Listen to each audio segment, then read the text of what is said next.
پیدائش کی کتاب اس کا 3 باب انسان کی نافرمانی اور سانپ کل دشتی جانوروں سے جن کو خداوند خدا نے بنایا تھا چالاک تھا، اور اس نے عورت سے کہا، کیا واقعی خدا نے کہا ہے کہ باغ کے کسی درخت کا پھل تم نہ کھانا؟ عورت نے سانپ سے کہا کہ باغ کے درختوں کا پھل تو ہم کھاتے ہیں، پر جو درخت باغ کے بیچ میں ہے اس کے پھل کی بابت خدا نے کہا ہے کہ تم نہ تو اسے کھانا اور نہ چھونا ورنہ مر جاؤ گے۔ تب سانپ نے عورت سے کہا، تم ہرگز نہ مرو گے، بلکہ خدا جانتا ہے کہ جس دن تم اسے کھاؤ گے تمہاری آنکھیں کھل جائیں گی اور تم خدا کی مانند نیک و بد کے جاننے والے بن جاؤ گے۔ عورت نے جو دیکھا کہ وہ درخت کھانے کے لیے اچھا اور آنکھوں کو خوشنما معلوم ہوتا ہے اور عقل بخشنے کے لیے خوب ہے، تو اس کے پھل میں سے لیا اور کھایا اور اپنے شوہر کو بھی دیا اور اس نے کھایا۔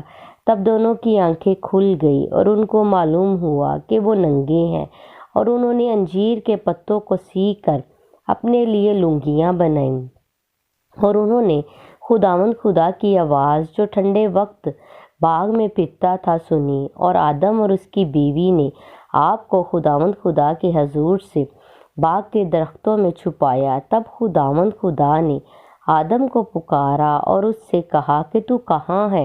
اس نے کہا، میں نے باغ میں تیری آواز سنی اور میں ڈرا کیونکہ میں ننگا تھا اور میں نے اپنے آپ کو چھپایا۔ اس نے کہا، تجھے کس نے بتایا کہ تو ننگا ہے؟ کیا تو نے اس درخت کا پھل کھایا جس کی بابت میں نے تجھ کو حکم دیا تھا کہ اسے نہ کھانا؟ آدم نے کہا کہ جس عورت کو تو نے میرے ساتھ کیا ہے اس نے مجھے اس درخت کا پھل دیا اور میں نے کھایا۔ تب خداوند خدا نے عورت سے کہا کہ تو نے یہ کیا کیا؟ عورت نے کہا کہ سانپ نے مجھ کو بہکایا تو میں نے کھایا۔ خدا سزا سناتا ہے۔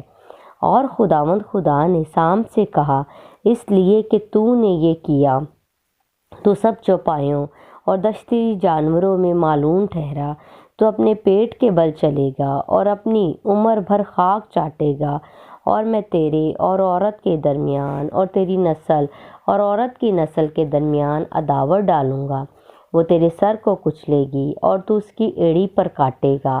پھر اس نے عورت سے کہا کہ میں تیرے درد حمل کو بہت بڑھاؤں گا، تو درد کے ساتھ بچہ جنے گی، اور تیری رغبت اپنے شوہر کی طرف ہوگی اور وہ تجھ پر حکومت کرے گا۔ اور آدم سے اس نے کہا، چونکہ تو نے اپنی بیوی کی بات مانی اور اس درخت کا پھل کھایا جس کی بابت میں نے تجھے حکم دیا تھا کہ اسے نہ کھانا، اس لیے زمین تیرے سبب سے لعنتی ہوئی مشقت کے ساتھ تو اپنی عمر بھر اس کی پیداوار کھائے گا، اور وہ تیرے لیے کانٹے اور اونٹ کٹارے اگائے گی اور تو کھیت کی سبزی کھائے گا۔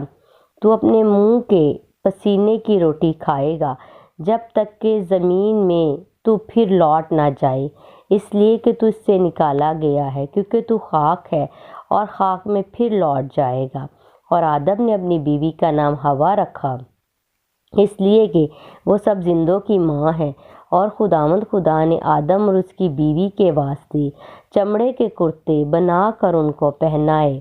آدم اور حوا کو باغ عدن سے نکالا جاتا ہے، اور خداوند خدا نے کہا، دیکھو انسان نیک و بد کی پہچان میں ہم میں سے ایک کی مانند ہو گیا۔